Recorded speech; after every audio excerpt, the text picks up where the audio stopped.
course. on. So, a little pendulum experiment. Here we have the lowest amount of energy possible. Hold it right there, don't let it move, I'm gonna pick this up. Okay. As I do work on this, what type of energy am I giving it? So it takes quite a bit of work. If I apply a force for that distance, let's say that's 10 joules of energy.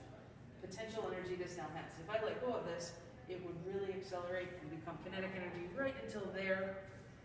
But that's potential and kinetic. We're familiar with that. Potential, kinetic, you don't create the energy. The energy comes from the work that you did. However, what about if I go this way?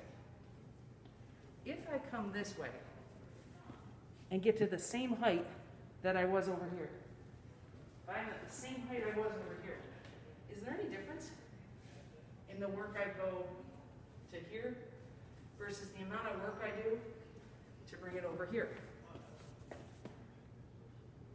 We will pause and discuss.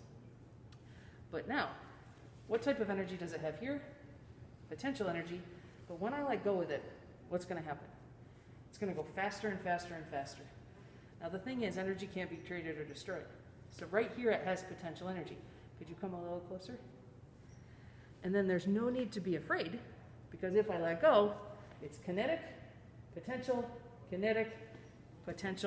and there is no way it would come back and hit the camera, because energy cannot be created or destroyed.